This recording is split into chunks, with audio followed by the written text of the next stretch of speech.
we're going to get going for today. We're going to talk about how do you get gigs using LinkedIn. This is one of the questions that a lot of people tend to ask me, like, hey, how do you use LinkedIn to get gigs? Like, are you using LinkedIn? Questions like that. And at first, I was like, well, I mean, it's like any other method, really, and it technically is. So that's what I want to get into today. Let's see who's hopping on real quick. All right, let's see. I think we got about 23 billion people who just hopped on. All right. So what's up, Glenn, Richard? Who's that? Mike over there, the magician. Ari, what's up, people? Jacob, everyone else who hopped on that I couldn't see. All right. So yeah, like I said, today we're just going to talk about how do you use LinkedIn to get speaking gigs? This is one of the questions, like literally ever since I started Speaking Lifestyle, this is one of the questions where people ask me all the time. And I never really wanted to create a video on it because the answer is really simple. The answer is it's the same way you use anything else to get speaking gigs. But everyone keeps asking, so I'm like, damn it, I'm going to freaking create a video and show everybody how this actually works. So what's up, Danny, Paul, Matt, what's up, everybody? And by the way, if you have any questions, make sure you ask the questions now, and then I'll come back to them and I'll answer the questions when I'm done. So basically, everyone's like, how do I use LinkedIn to get speaking gigs? So if you guys go to, go to speakproacademy.com/demo, and then if you click on, hold on, let me actually here, let's show you the screen here. So if you scroll through, click on the event finder here. And by the way, everyone can access this, even if you're not a member. You guys just won't be able to actually watch videos or anything. But here, go here on the right side where this pipeline. If you haven't downloaded this, I mean, download it, save it, screenshot it, whatever you want to do.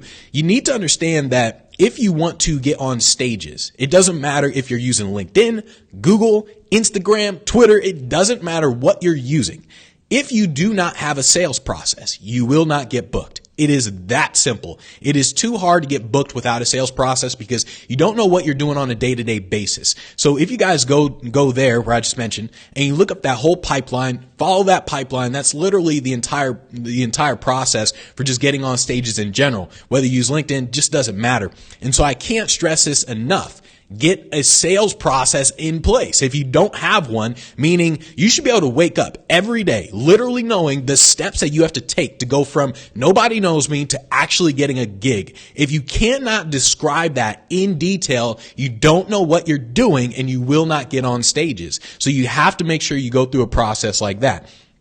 So just understand that it's a simple sales pipeline. It allows you to have clarity in what it is you're doing. That's all it really is. It's just, here's exactly how I make money. That's the whole funnel. I'm sure you guys heard about funnels. That's a funnel and a pipeline, same thing. Like it's literally same thing. Funnel, pipeline, sales process. People just word it differently.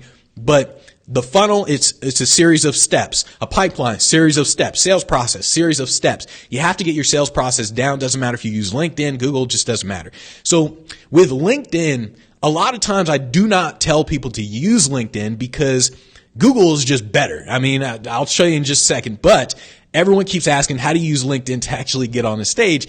And so LinkedIn is really good when you truly understand who you're targeting.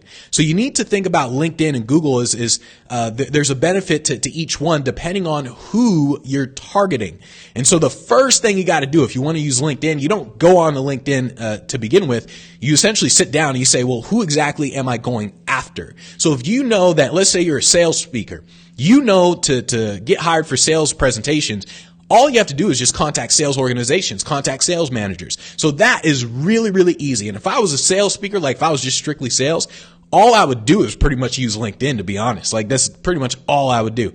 But I'm not a sales speaker. I can speak about sales, but I don't position myself as a sales speaker. And so all you have to do, you start out by saying, who am I going after? And if the who gets very targeted like sales managers, then yeah, you can use LinkedIn. Or very targeted like meeting planners, yeah, you can use LinkedIn. But with most people, it's just events. And so I'm going to talk about that in just a second. But if you don't understand who, then you're just going to get stuck. And this is why a lot of speakers tend to get stuck in general, because they say, wait, hold on, okay. They say like, who exactly, or they say, how do I get gigs? But they don't really know what gig they want. They can't really describe the gig. Like, you should be able to sit down and literally describe the exact type of event it is. You can describe like, hey, there's going to be round tables. There's 10 people at a table. They got a platform on the stage. They got one of those risers. You should literally be able to describe to me the exact look and feel of the event, the exact type of people that's going to be there. If you can't do that, that's one of the reasons why you're struggling, because you don't even know what you're going after. It's one of those things where you got to start with the end in mind. So this is especially true when you're going to use LinkedIn, because what happens with speakers, they think, one, there's no such thing as events on LinkedIn. Like, you can't just go on LinkedIn and there's just a list of events that hire speakers. That's just not how it works. And so you have to truly understand who before you go and do your thingamajigger on LinkedIn. So understand that part to begin with. Then when it comes to LinkedIn, LinkedIn is good for searching for people and industries. People, industries. That's what LinkedIn is great for. So you have to use LinkedIn to find and contact the events, or find and contact people. And that's what LinkedIn is really great for, where you can search for people and you can search for industries. So with Google, it's more about searching for events rather than people or industries. I hope I'm making sense right there. But basically, think about it like this. If I know, once again, if I know I'm a sales speaker and I know that I can search for sales events, or I can search for sales managers, in my case, as a sales speaker, it would probably be better to contact a sales manager. That's why I would switch everything over to LinkedIn. If I'm a motivational speaker, though, I'm thinking, well, who exactly do I talk to get hired at an event, at a company event, for them to pay me? I'm thinking, who? Like, is there a specific job title? I mean, who exactly? The problem is there is no specific job title. I'm telling you right now, damn near everyone in a company can hire you, and well, everyone towards the top. And their job titles are very, very different. And so this is why LinkedIn is really bad if you don't understand the job title that you're going after. So LinkedIn is good if you're going to go on there and do a search for company size, I guess company size, like when you're actually looking at the company, the person that you're talking to, and you look at the company that they're working for, you look at the company size, because company size really determines if they do events and how big the events are, obviously, and how big their budget is. So if you know that, hey, this person is working at so-and-so industry company and they only have 20 people working for them, you know, hey, it's probably not a good thing to really contact them, because they won't really have a budget to bring you in to come speak and all that. So on the other hand, if you contact the same person and then they have 10,000 people at the company, then it's common sense, you know, all right, let me contact them. So just understand that when it comes to LinkedIn. So industries, look at, hold on, let me Google this. Let's see, let me show you guys this. So I can Google LinkedIn. We'll do LinkedIn industries. There we go. We'll do LinkedIn industries. So let me go, okay, this is good. Industry codes. So if I Google LinkedIn industries, and then all these codes pop up. And so you see here the description on this right side says accounting, another one aviation, airlines, another one animation, and all these industries, automotive. And I scroll down there's plenty of them. So these are the industries that LinkedIn has. So all these are industries from LinkedIn. If you know that you can specifically talk to one of these industries, like let's say I'm specifically going after, let's say I'm going after libraries. Libraries is an industry. Then I know, okay, I'm going to start using LinkedIn, because when I go on LinkedIn, I search for the industry library, a ton of librarians are going to pop up. People who work at the library, all that stuff, they're all going to pop up. And so if you can go on here and you can see the industry that you're in, or the industry that you're targeting, and it's here, then it's something that you definitely want to do. Now they're obviously missing some industries, like they don't have sales for some reason. Don't know why they don't have sales right there. It's one of the biggest industries. But if you just look at the actual industries that are there, then that'll give you an idea in terms of, should I be using LinkedIn or should I not? It's really, really important that you know what to use for what. This is one of the reasons why I keep pimp slapping speakers when they're like, should I be spending money on Facebook ads? I got to be building a list, producing content. I'm like, well, what are you trying to do? I'm trying to get paid gigs. Then do none of that. You don't need a podcast, no content, none of that. If you're trying to get paid gigs, you do outreach. You don't need all the content stuff. But what's happening is everyone keeps seeing online. They keep seeing everyone talk about content and all that sort of stuff. And so they use the wrong tactic for their end goal. And it just doesn't matter if the tactic is right. If your goal is this and you're using the wrong tactic, you're going to lose. It's that simple. And this is why before you start using LinkedIn, you have to determine, is it something you should be using? Because if you're using LinkedIn just because you heard you should be using it and you didn't think about it for yourself, you're going to lose. You're going to spend a lot of time, a lot of effort doing things that don't work. So I can't stress that part enough. You truly have to determine that. It's like Alex, actually, he's in our group, and he's a trade show entertainer. And so Alex, his thing is to go on tsnn.com because there's a huge list of trade shows right there. So it makes sense for him.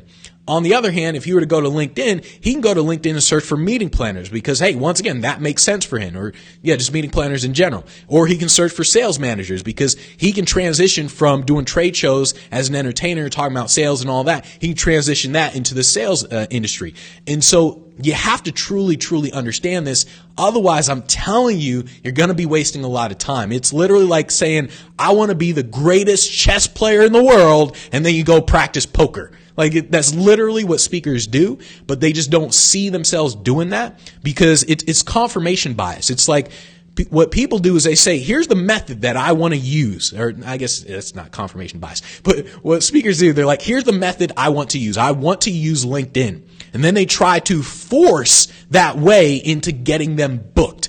That's what people do. It's like, all right, I want to produce content. I want to create a podcast. How do I make a podcast get me gigs? Instead of reverse engineering it, saying, here's the end goal to get paid gigs. How do people actually find and pay speakers? No one seems to reverse engineer it. So it's really important. Before I go into this, it's really important that you truly understand, is LinkedIn something that actually is useful? And on top of that, I also want to stress that in the beginning, you cannot trust your own ways of thinking because you don't know what's right and what's wrong. So think about learning any skill. If you go learn boxing, chess, poker, basketball, anything, you cannot trust your way of thinking because your way is wrong. And so speakers, what they do is they say, I'm going to use LinkedIn to get gigs. Even though they don't know how to actually get gigs. And because they don't know how to get gigs, they don't know the actual steps. So they just say, the first step I'm going to take is LinkedIn. And it's almost always wrong if you don't know specifically the industry or the job title that you're going after. That's what LinkedIn is really good for. So here's ultimately what you do for LinkedIn. I don't know why people make this thing difficult. Like I said, all you do is use LinkedIn the same way you use Google. So here I'm on my LinkedIn page. Now, let's say I know sales managers. I'm going to type in sales managers. So sales managers and people. I'll click on that. And once again, it's just like anything. So I could do the same thing. I could type this into Google, sales manager. I can do the same thing into Google. All these results pop up. Okay. I mean, obviously Google, I wouldn't type in sales manager into Google. It's dumb. I would use LinkedIn for that. But ultimately, I get search results there. I get search results on LinkedIn. Now I click on someone's thing here. Let's click on Alexis here. Now, let's say Alexis. I don't know anything about Alexis. Well, I know she works at Circus because it says there. I know she's in Vegas, and then whatever she wrote here. What do I do? Well, what's the next step? If I'm finding and contacting people or events, well, in this case, people, what's the next step? Does anyone know what the next step is after I find a person's LinkedIn page? So I'll wait a few seconds, and let's see if there was anything here. But I'll wait a few seconds. Does anyone know what the next step is? I go to LinkedIn, type in, let's say I'm looking for sales managers, because remember, at this point, I know who I want to contact. I want to contact sales managers, or let's say meeting planners, and I click on one of their profiles. What's my next step? Remember earlier, first thing I said, a sales process. If you do not have a sales process, this is why you struggle. This is why I keep telling speakers, join the damn Speak Pro Academy, because you don't realize that you are struggling and you don't have to. And so who knows what the next step is? I just did that little search thing. Does anyone know what the next step is? I'm waiting. Nobody knows. Joel said, connect with them. Do you mean add them as a friend? Is that what you mean? Or do you mean like send them a message? So let's see. Oh yeah, cause connect. Connect means add as a friend. Zipporah said, email them. Okay. Any other guesses here? Let's see. Any other guesses? I'll wait a few more seconds. So connect with them. email them, send them a connection request. Yeah, so that's what you meant by the connect. Yeah, okay. All right, so let's see. Research. Okay, interesting. Okay, and any other guesses? I'll wait a few seconds. Let's see, Micah, any guesses there? So any guesses? I would do a Google search. All right, so similar to research. Okay, put them into your CRM. Google them. All right, so Ari was right. Ari's right. So your next step, think about, remember, sales process. When you prospecting is you find and then you don't contact them yet. You find them doing a search in any way, whether it's tsnn.com if you're doing trade shows, whether it's Google if you're looking for events, whether it's LinkedIn. You find them in any way possible. You search for their contact information, email address or phone number, however you want to contact them, phone, email. You need to put that into your CRM. That's the next step. So let's go back here. So here I'm on her thing. I'm going to go over here where it says see contact info, and then unfortunately she doesn't have an email address right there. Now I can Google her if I wanted to, and then I could probably find something.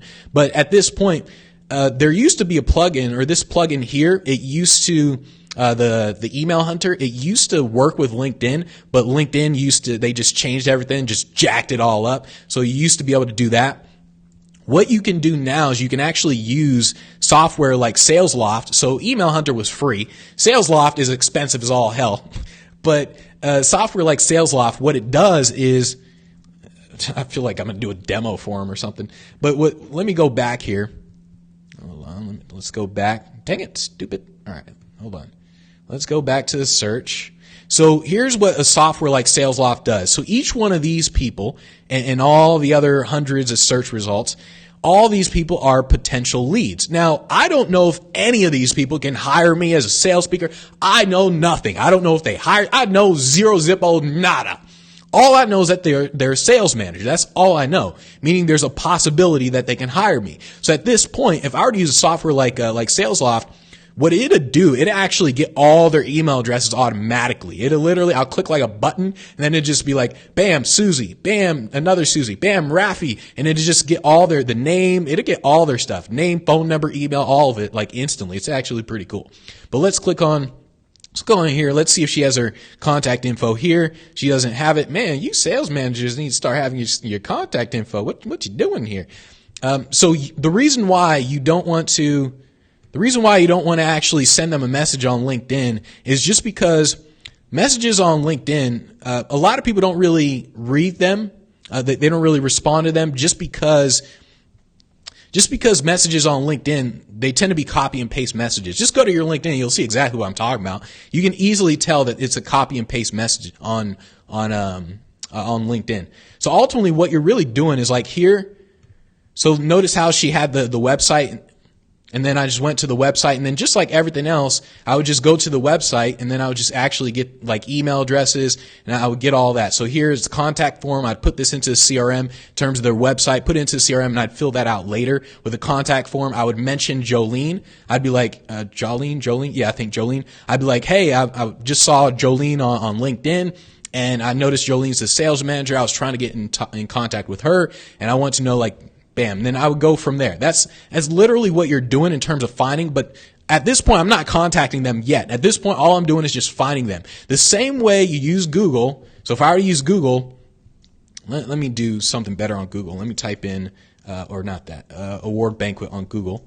So let's go to that. So I type in award banquet on Google. The same way I would go to Google and I would type in award banquet, and then I would just simply copy and paste this into the CRM. So I would go to the URL, copy, paste that into CRM or a spreadsheet, whichever one you want to use for now. I copy and paste that. I would look for the email address, go up here to Email Hunter, get that email address, copy and paste that into the CRM, bam, on to the next one. That's exactly what you're doing with LinkedIn as well. So you just go to LinkedIn, and once again, this is why you have to think, like, does LinkedIn make sense in terms of what it is you need to do? Because here, I'm sitting here using LinkedIn. I can go where it says see contact info. For some reason, a lot of these sales managers don't want to put their email address here. And by the way, this is the free version of LinkedIn. If I were to really use LinkedIn, I would actually buy LinkedIn Sales Navigator. That's what I would do. LinkedIn Sales Navigator will give you all their contact info. Like, even though you're spending, I don't know, $80 a month or however much it is, it's worth it if you're using LinkedIn the right way, because it gives you all the information. Like right now I'm searching for it and doing all this stuff. I will literally obliterate all that time of me clicking on it and then looking for their contact info and all that. I just wouldn't do that. With Sales Navigator, I just click, hey, I want these people. Bam, it'll just put them into a spreadsheet for me. I'm good to go. I upload them to the CRM, put them through my sales process, and I'm good to go. So that's ultimately what like what I'm doing to find the people in terms of just using LinkedIn. So with LinkedIn, if you're going to use LinkedIn, I can't stress this enough. You want to buy something like Salesloft, Sales Navigator. You want to buy something like that, because what LinkedIn recently did, they basically made the free version useless of LinkedIn. That's literally what they did. They made the free version of LinkedIn useless. You can only do a couple searches, and it's pretty stupid, to be honest. And so you kind of have to pay for Sales Navigator and all that if you're really going to use LinkedIn to get the most out of it.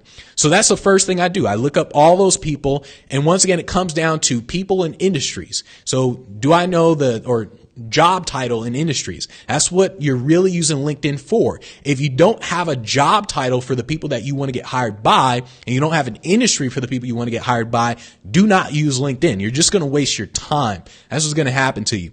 And so after I do that, remember, so imagine I went on LinkedIn. Let me go back here. Let's go back again. Hold on. Oh, whoops, too far. All right, let's go forward. Okay. All right, there we go. Finally. So remember, I do the search on LinkedIn and all these people pop up. At this point, I have now put all these people's contact information into my CRM or into a spreadsheet so I can put it into the CRM, one or the other. So I've done this with these people. I've done it. Let's say I went 8 deep, 10 deep, or however many I wanted to build. Let's say 10. I went through 10 pages. I have 100 of these people already inside the system. Now it's just a matter of actually contacting them. And by the way, you can change up the locations and all that stuff, obviously, with the filters. But now it's just a matter of contacting them. Once again, your sales process. Do you have the email templates in place? Do you have a sales cadence? Do you have a lead score? Do you have all this stuff in place? If you don't have a sales process, you're going to struggle. That's what it comes down to. If you are just winging it, if you're just like, let me find someone, let me message them on LinkedIn. Oh, they didn't reply back. Oh, like if you do that, that is why you're struggling so much, because you don't have a sales process. So once again, I found all these people, put them into the CRM. Now I'm going to actually send out email number 1, and I'm going to use Yesware, something like Yesware, to actually send out all these emails all at once. And so that's kind of what I'm doing. When it comes to LinkedIn, the good thing about LinkedIn is that it makes contacting them easier. And so what I would do if I were using LinkedIn is not only would I get their name and their email or phone number, whatever you want to use to contact them, not only would I do that, but when you're on LinkedIn, so let me go to this person's page. So here it says this person is the global sales manager with a demonstrated history of working in that. All right, food, beverage, all sorts of stuff. So they give you a little bit of information that you can use when you're contacting them in an email. And so I would essentially look for something like here in their bio or something, or I would look for something like here it says University of Kentucky. And so I look for something that I can actually put into the email that I send them. Like, hey, Jessica, I see that you're the sales manager for, where is it? For New York hotel. And I also saw that you went to the University of Kentucky. Oh, me too. That's not where I went, but if you did go, then that's what I would say. Like if I went to University of Kentucky, I'd be like, me too. If I didn't, I'd be like, I would come up with something to say. But that's the cool thing about LinkedIn is that you can actually, it's very easy to personalize stuff. And so that's what I would do in the personalization. So at this point, I'd probably either put it into a CRM, like maybe there'd be a personalization, custom description in the CRM, and inside the personalization part, I would put something like University of Kentucky or something to remind me of what to talk about with this person. And then once again, I would not use LinkedIn to send them a message to contact them, because let me show you. Let me show you the actual emails that everyone tends to get on LinkedIn. Like an example. So like here, she said, hi, Benji. I was speaking at your LinkedIn page. I apologize. We've been connected here on LinkedIn for some time, and I've done a great job in reaching out to make the most, I've not done a great job in reaching out to make the most of our relationship. My bad. I'd like to change that. And then she said, as a way of apology, I wrote an article for Forbes about the 5 vital secrets you must know to master the science of creating. And then bam, she included a link. Basically it's a copy and paste message. The only thing that was customized to me was my name. That was the only thing. It was just, hi, Benji. Everything else was not customized in any way. She could literally copy and paste this and send this to everybody. And that's what she's doing. So once again, says, sends another one saying, thank you for connecting with me on LinkedIn. And then she said, do you know the hidden dragons in your business that are eating your profits? And more than that, do you know about them? I just sent this off to Forbes. So basically, once again, she's committing the cold email sin. The cold email sin is talking about yourself and not talking about the person that you're talking to. I don't care that you wrote an article for Forbes. Absolutely don't. I don't care if you wrote an article for Forbes, Entrepreneur Magazine. I do not care. Instead, tell me what I want to hear.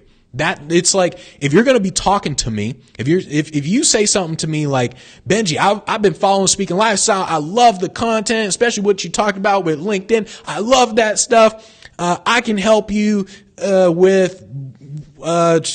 can help you build the list or whatever, right? But basically, it's really, really easy to know who copies and pastes messages on LinkedIn, which is damn near 90% of people on LinkedIn. The only exception is just literally a few people. So like, let's see. I'm going to see if I can find one where it was an actual good conversation on here. It's so hard. Like, I'm telling you, it's so hard. Like here, so based on your recent activity, I'd like to offer you a free, this was actually from LinkedIn. Whoops. So, let's see, here was another one. I shot a personal video for you. Actually, I didn't click on this, but I think he actually did shoot a personal video for me. He probably did.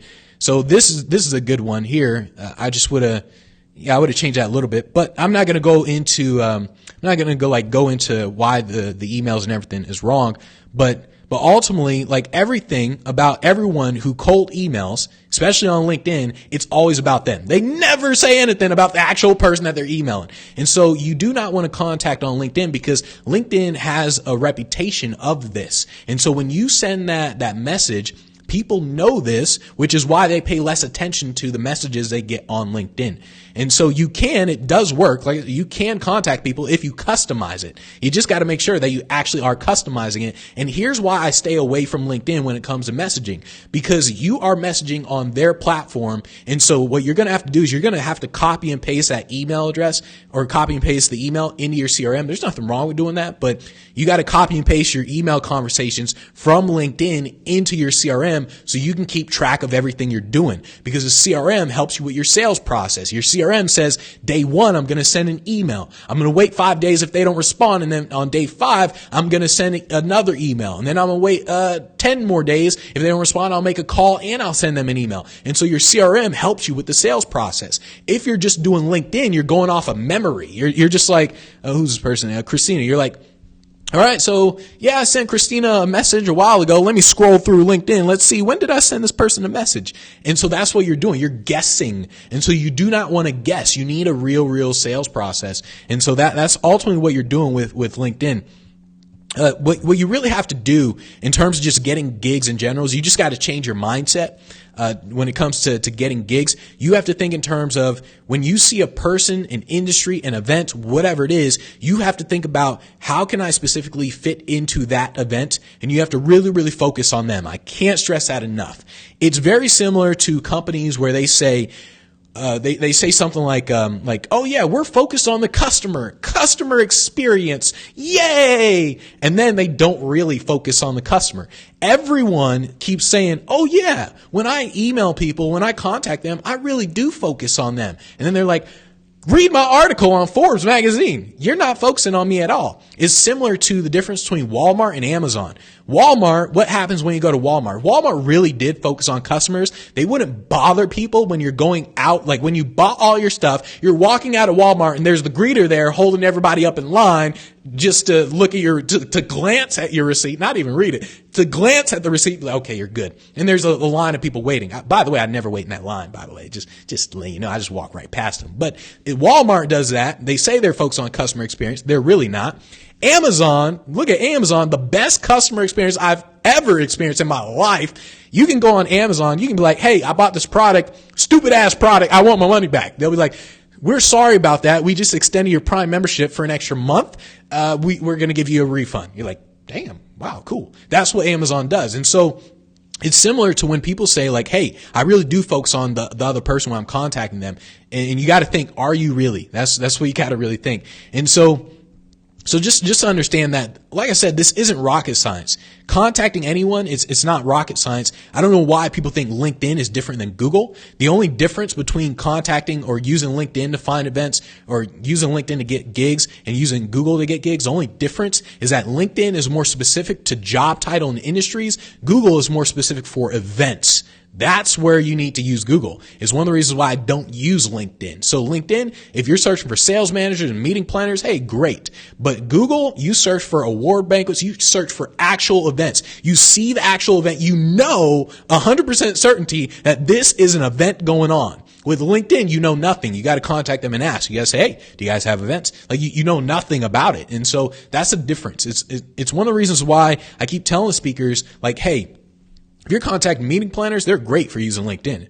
But on the other hand, if you are actually searching for events, it is a horrible place to use LinkedIn. Do not look at a tactic or a tool or a technique. Don't look at a tactic and just try to literally say, I'm going to use this tactic and I'm going to figure this tactic out for my business. Don't do that. You have to reverse engineer. You say, here's my business. How do people hire? And then that's the way I'm going to market myself. That's what you have to do. So that's honestly the basics that's honestly how you use LinkedIn. Same way you use everything else. I can't stress that enough, everybody. So let's see if there were any questions. Okay. Let me scroll all the way back up here. Oh, dang. All right. Let's see. So you said, should I send emails from that or from a CRM? Well, you connect your CRM to your actual email address, and then it does send it from whatever email address you connected it to. So let's see. Paula said, can you repeat your go-to sales process link? Okay. So Paula, if you go to speakproacademy.com/demo and then go to the event finder thing and then scroll down, then you'll actually see the sales process there. So that's where you'll see it. All right. Let's see. GS said, how to reach corporate for sponsorship or donation for suicide prevention. Well, in that case, so once again, I would actually look up suicide prevention. So I'll look that up to begin with, like just Google suicide prevention. And then at that point, in fact, might as well just show you. So let's see. So I would go here, suicide prevention. Let's see what pops up here. So suicide prevention, the hotline, of course, a lifeline. So I would actually contact these people and I would say maybe the chat. I wouldn't do the chat because those are probably the people who are actually trained in helping you with suicide and helping people with suicide. I would actually like get an actual email address. So here it says Lifeline. I would get that email address and then I would just contact them and I would literally ask the question that you just asked me. I would literally say like, hey, I'm a speaker. We speak about just helping people with suicide and everything. Do you know who I can contact to get sponsorships or donations? Because we host events where we help people, blah, blah, blah. That's what I would do. So that's basically what I would do if I were you. All right. And so once again, Google, I'm telling you guys, Google's your best friend. Everyone wants to use LinkedIn. Google's your best friend. Trust me on this one. I've thought of every which way. I've been doing this for a long time. I have thought of every which way to get gigs. That's literally what I would do. I would sit down and think of every which way, try every which way, and I keep coming back to doing a Google search. Everything comes back to Google. That's what everything comes back to. So let's see. R said, as a motivational speaker, isn't it true that the target audience is everybody? Yep, pretty much. Yeah, pretty much. So let's see. LinkedIn is also great for kind of virtual networking because you have to target the people, and most people do not know how to start a conversation. Okay, to do. So you said respect and love for India. What's up, India? So let's see. who books speakers? Great questions. And you're right. Could be anybody. I've been booked by everybody and their mama. Yep, exactly. So podcasts can be very distracting. Yep. So let's see. Is your working the association market like I am? A fantastic source for me has been associationexecs.com. Yeah, the ASAE, if you guys are working associations, the ASAE, they're the people that you want to get connected with. Whether you have to actually pay for membership or whatever it is, I would probably recommend paying for membership. They used to have a list of all the associations there for free. I think they changed it though. I think you can't actually get that list for free. You got to be a member. But honestly, if you're contacting associations, I would pay their membership, get the list, and just contact them the same way. Once again, sales process. It's all about the sales process. If you have no sales process, you wake up every day like, what do I do? And you don't really know what to do. So it's all about sales process. So let's see any questions. Say, all right, I wouldn't put them. All right. See, Navigator's awesome. Let's see if there are any questions. All right, so question. So Wani said, calling yourself a motivational speaker versus inspirational speaker, doesn't matter. Is one better than the other if you're targeting corporate? Wait, you said personally I identify. It doesn't really matter. Basically, inspirational speaker, motivational speaker, it's the same thing. Everyone sees it as the same thing.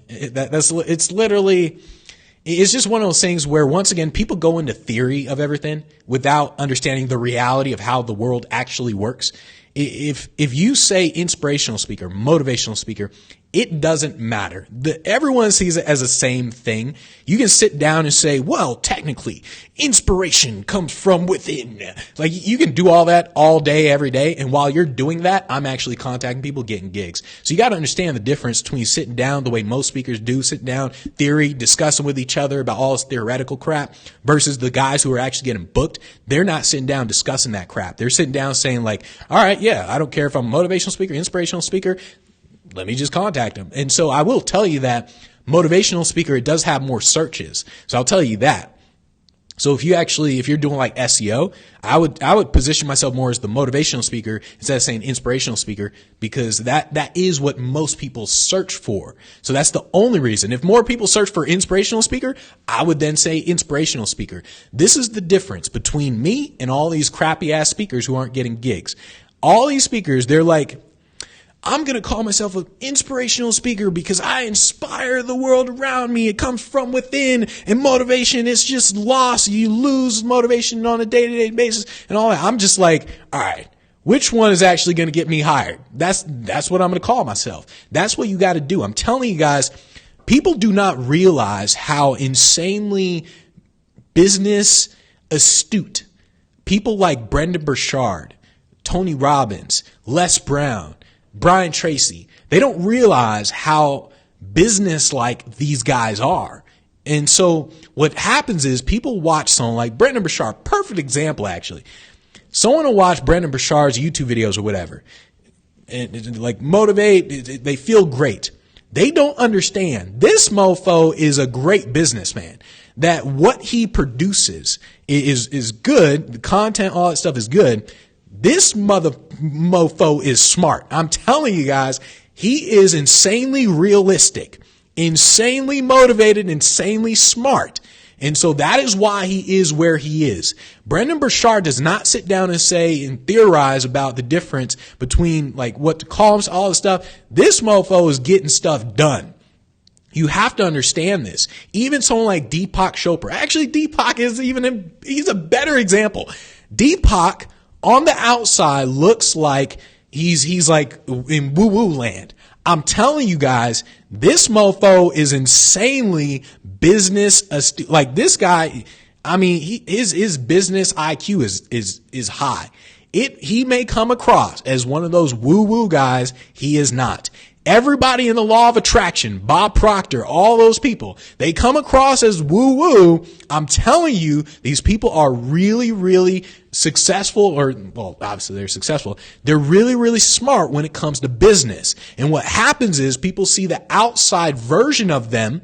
They see Bob Proctor talk about you have to visualize and all that. What they don't see is Bob Proctor sitting down, scheduling his days. They don't see this mofo, or what he used to do probably is cold call people. They don't see that stuff. Instead, people see Just sit down and visualize and all that. You have to understand that these guys are really, really smart, and you have to get to that level if you actually want to get there. And so it's really, really important that you end up doing all that. I don't know why I went off on that tangent, but let's see if there are other questions. So you said, LinkedIn seems like the long way around building some sort of relationship over time, but my opinion that it takes longer. So here's the thing: when it comes to people talk about building relationships and all that. You have to understand that a relationship is built by the actual business that you're engaging in. So think about it like this: people of high value, they don't want to talk to you about regular stuff. Like, there's just no time. It's kind of like, get to the damn point. If you email me, if you call me, if you text me, if you DM me, get to the damn point. Don't sit there and say, hi, I noticed that you like Breaking Bad too. Oh, that's a great show. Yay. Don't say that stuff. Because when people like me, I'm telling you, when we read that stuff, we're like, this mofo's just wasting my time. That's what happens. If, on the other hand, if you say like, hey, I see your website, Speaking Lifestyle. I notice you're training the speakers and all that. And, how about I shoot some videos for you and we can do this whole thing about, like, I'm telling you, get to the point. Don't beat around the bush. That's how you build relationships in business. Especially the more successful someone is, the more direct you have to be with them, because they just don't have time to waste. And so, building a relationship comes down to what you're actually doing for them. That's how you build relationships. You don't build relationships by sending a LinkedIn message. Hey, how's it going? I noticed you work for Circus Circus.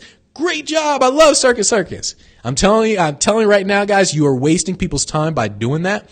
It's really, really important that you just be, the more direct you are, the better. That's what I'll let you know right now. And so, by the way, if you do build relationships, do something like the Keith Ferrazzi guy, the Never Eat Alone. I don't know if you guys read that book. Great book. But if you do something like that, you got to be strategic about it. And so you don't just sit there and say, I'm just going to build relationships. It's more like build relationships with who for what. That's what you have to do. Build a relationship with who for what.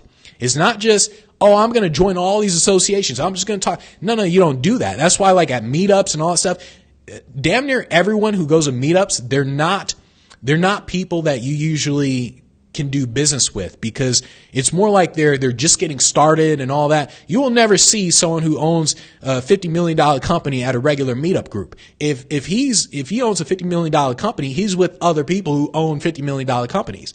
And so you have to sit there and say, who am I building a relationship with and for what? This is why, Chet Holmes, his thing of the Dream 100 list, where what you do is you say, here's 100 people, like 100 people that I really want to do business with for a specific reason. And you build up a list of just 100 people, and you essentially stalk them until you find the right moment to contact them.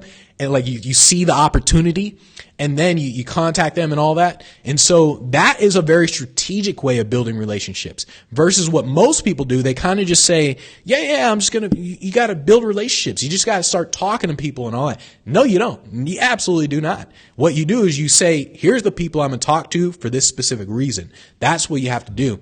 And by the way, the best way to build relationships is it's ultimately to connect with the connectors. Like, if you can connect with someone like the Keith Ferrazzi guy who knows everybody, that's what you really want to do. That's how you kind of shorten your time limit in terms of how many people you need to talk to in order to have a big network. So you can either build a big network yourself, or you can just say, who has a big network? I'm going to talk with that person. That's a really strategic way of doing things. All right. So let's see. So you said, I have Sales Navigator, and many have their personal email, not their work email attached. Oh, shoot. Perfect. Attached to the account. As a result, stuff to use. Wait, whoa, Heather, hold up, back up. You want a person's personal email address. The personal email address is the one that they open. So don't go back and sit there and look for their business email. Don't do that. Like, if anything, I would do the opposite. Like, if I saw a business email, I'd be like, where's the personal email address? Like, that's what you really want to do. And so you just want to think in terms of which one's going to actually reach them. And so the personal email address, that's the one people are opening up on their phones. Well, they probably have both connected to their phones, but once again, I want to stress the process, the sales process. The sales process is you find a person, whatever, you find an email address. Let's say we're emailing, we're not calling. You find an email address. Doesn't matter if you don't know if it's the right one, nothing. You just don't know. What you do is you find an email address and you contact them. You say, who hires the speakers? Or if you don't know if they do events, let's say I'm contacting sales managers and I found a sales managers thing. I say, hi Heather, I noticed you're a sales manager for Circus Circus. Do you guys do employee events where you bring in motivational speakers? And so I'll say that and I'll just ask that question to you. I don't know if you do employee events, none of that. It's really, really important that you don't waste time doing research. Every second you spend not talking to events is a second you wasted. You have to find an email address, but every second you spend finding an email address is a second you wasted.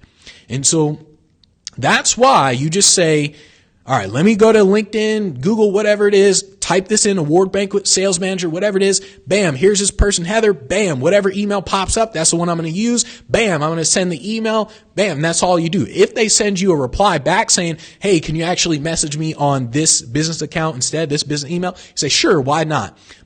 Or you don't say, sure, why not? But you just message them on that email.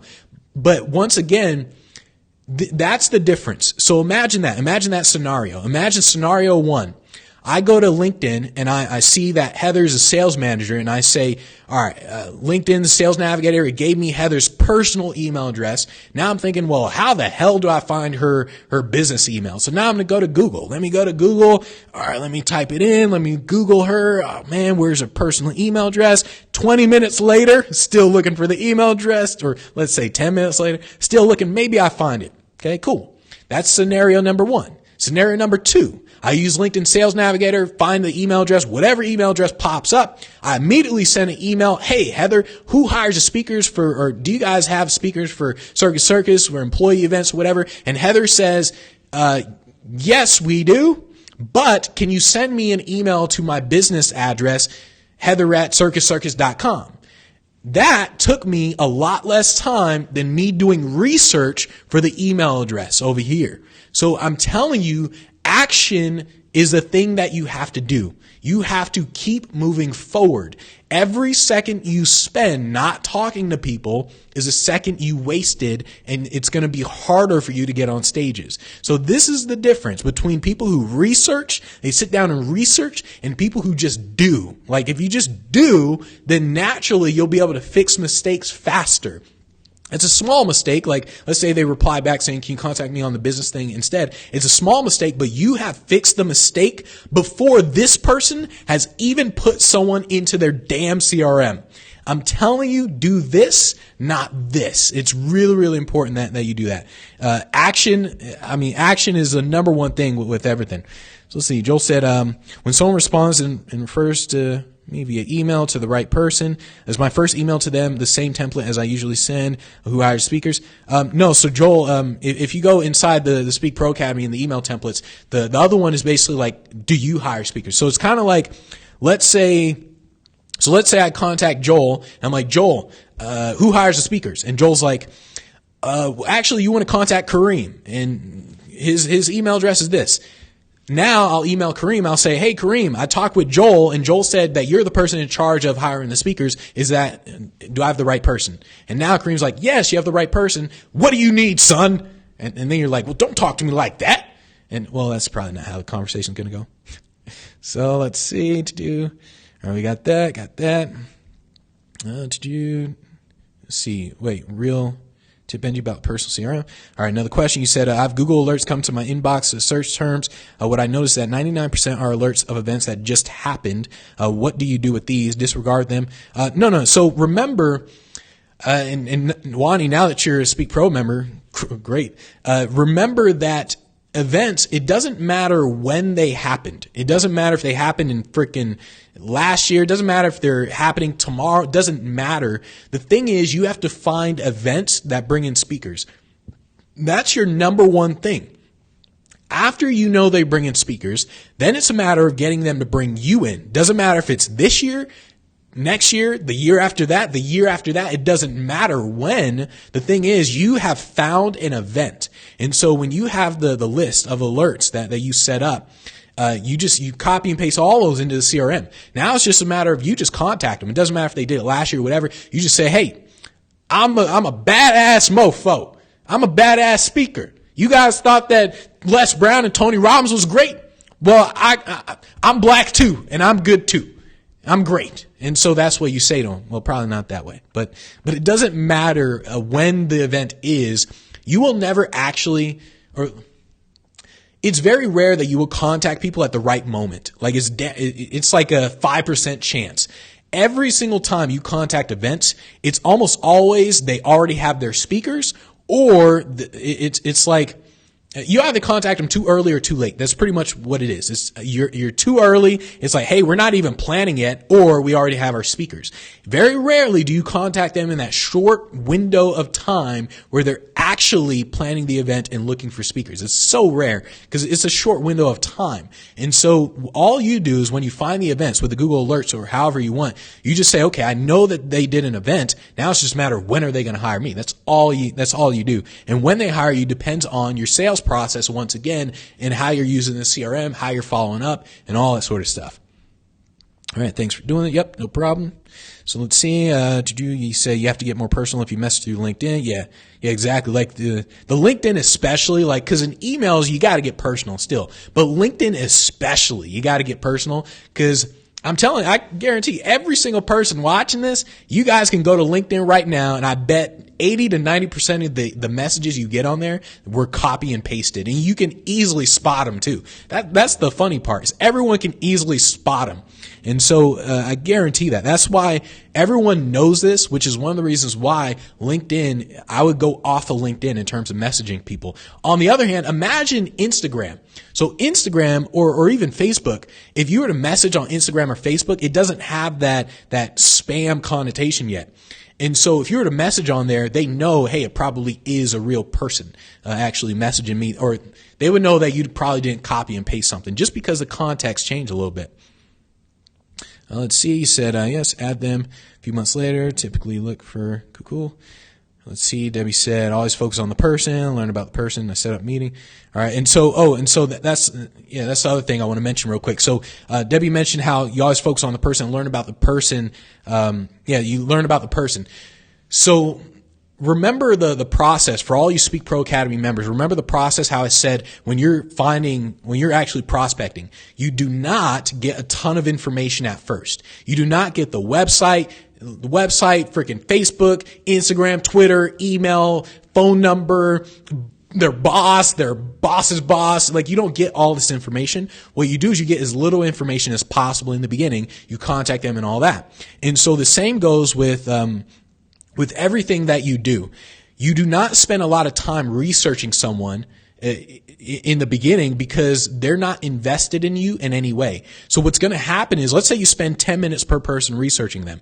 You'll spend 10 minutes. You'll contact them and then they won't answer you. Like nothing happened. Literally nothing. Meaning you just wasted a lot of time when all you had to do was just say, all right, here's their name, here's the email, here's something quick that I just saw, like how I just mentioned the one lady had University of Kentucky, and then I'll just figure out like what can I say about Kentucky or something like that, and then bam, I did that instantly in just a minute or two. Instead of actually researching for 10, 20, 30 minutes, just one person, now throughout the entire day, I've only contacted 10 people, whereas if I would increase the number by doing it shorter, by researching them just for a split second, then bam, I could contact a lot more people. So it's really, really important that you do that. It's very similar, like think about dating, right? Think about if a guy's talking to a girl, which whoever's talking to whoever, well, they're both talking to each other. Imagine the guy is talking a lot and the girl doesn't reciprocate. And so it would just make sense for him to stop talking. Like if he's sending her 20 text messages and she replies one word answers or doesn't reply, stop. Like that's what it comes down to. There's no reason for him to invest his time into this person when they're not reciprocating. The only time that this person spends more time with this person is if they're both reciprocating. But in the beginning, when you're just contacting events and you're researching and all that, you are spending a lot of time. Imagine you're sending a person 20 text messages. Imagine you're doing that and they haven't responded to you at all yet. So you do not spend all this time over here when they haven't actually done anything. They haven't sent you a response, nothing. So it's really, really important that you do that. And that's kind of like a skill in and of itself, to where what you do is you look for something real quick, like University of Kentucky. You look for something real quick that you can mention, where you essentially kind of figure out, how can I fit myself into this thing, or what can I say about this thing? And it's a skill, because otherwise what happens is speakers, they research too much for one lead when the lead hasn't reciprocated in any way whatsoever. So it's really, really important that you do that. So let's see, you said, here's the current problem. Oh, dang, this is a long one. Okay. So it says, somebody's ready to pay me for a talk. It's a talk that I have given for free before, but they are willing to pay a small amount. Okay. And then he said, send her the slides, and she says, no self-promotion. Interesting. And he said, which generally I'm cool with, but because I told her that getting a special price and I don't want to get off easily. All right. So the company, okay. So says she keeps asking me how much she can pay my fantasy rate, but she can pay 20-ish. She keeps asking how much when we talked about it in the other emails. Just annoying. Okay, so company would be paying me, but would be a huge. Okay, so here's the thing: when you are discounting your rate, you have to. This is like where the negotiation comes into play. When you discount, the second you discount, you need to say, I'll discount it because of, and that's what you do. So if you say the rate is $10,000, and don't say like the normal rate's $10,000, but for you, I'll give it to you for $7,000. Don't ever do that. Just say that the rate is $10,000 for a 60-minute presentation. Then if they say that is more than our budget, you say, what is your budget? Like, our budget's $7,000. You say, okay, I'll do it for $7,000 as long as you're okay with me promoting my book, or as long as you're okay with me recording it, or as long as you're okay with, and then you follow up with whatever you want to follow it up with. So the problem isn't in them. The problem was in how you negotiated personally. And so remember, you always got to think in terms of, you are where you are because of who you are. So the problem is always you, never them. And so you messed up with the negotiation. Now at this point, because it already happened, there's nothing you can do about it. At this point, it's kind of like, are you going to accept the fee or not? That's kind of what it is. They don't want you to promote, and I get it. A lot of events don't want people to promote, because people who promote from stage, they usually don't give a great presentation because they're just selling all the time. They're not actually doing anything other than selling. And so you just got to say, like, are you going to accept the fee or not? That's ultimately what it comes down to. If you are at a point where your website, you need to update your website, you need video footage and all that, you have to accept it. You got to say, all right, you're not going to actually sell anything, promote anything, none of that. Your purpose for this event is to get video footage of you speaking on the stage, get video testimonials. That's the purpose that you're going to do for this specific event. And then in the future, you just negotiate differently. Like, you learn the negotiation tactic. So that's kind of what you have to do with that event. Okay, so let's see. Any other questions before we're done? We got like 3 more minutes. You said you haven't posted anything on LinkedIn, but a couple thousand people have requested to connect. They know by reputation. All right, when I accept the request, seems like a great opportunity to send a note to let them know about my speaking, but I don't think people respond well to this stuff. It's just self-promotional. What do you suggest? Well, no. So you got to understand that if you have something that people want, it's not self-promotion or no. So never be ashamed to promote yourself, 1. And then 2, also understand if you have something that someone wants, you are not coming across as salesy. Remember a while ago, I think it was last week or maybe 2 weeks ago, imagine you have the cure to HIV and you contact someone on LinkedIn saying, I can cure your ass, son. You got HIV, I can cure you. They will not be like, oh, you're so salesy, man. Get out of my face. Block. Like, they won't do that. And so you got to understand that when you, 1, never be ashamed of promoting yourself in any way. People who make money promote themselves. So never be ashamed of promoting yourself. And then 2, if you are selling something that people want, it is not salesy in any way. And that's why, like, the reason why people don't get business is because they're too damn indirect. Like, people, they want to connect. So here's what people do with LinkedIn. They're like, let me add someone. I'm going to click add. And now they're going to see that I added them. Let me visit their profile. They can see that I visited their profile. And then a week later, let me send them an email, a copy and paste template. That's what most people do. 1, Think about how many people add you on LinkedIn. You pay zero attention to it. You're just like, accept everybody. That's what you do. Think about the people who look at your profile. What do? You probably don't even look to see who's looking at your profile. And so once again, is useless. And so you just got to understand that, the people let's say it took them 2 weeks to finally contact someone because they were doing this dumb thing of let me connect with them first, then wait a few days, and then let me visit their profile, or probably visit the profile first, then connect with them, whatever it is. They waited 2 weeks before they contacted a damn person. And so in that 2 week period, I've already contacted freaking 1,000 people, and I've already gotten a gig because people have to stop being so damn indirect. Like, stop being so indirect. Talk to people who make real money. Talk to people who are at a high level in a business. And I will tell you right now, every single one of them, 100% of them want you to get to the point. Every single one of them. And so it's really, really important that you do not feel ashamed of promoting because you have something that they want, and just be very, very direct with people. So let's see. All right. So we are just about done. All right. Let's see if there's any questions. So all Speak Pro members, post inside the group if I didn't answer your question here. So let's see. Please say when I sat down. Okay. So we got that. See if there's anything else. How do you respond when they say they already have speakers?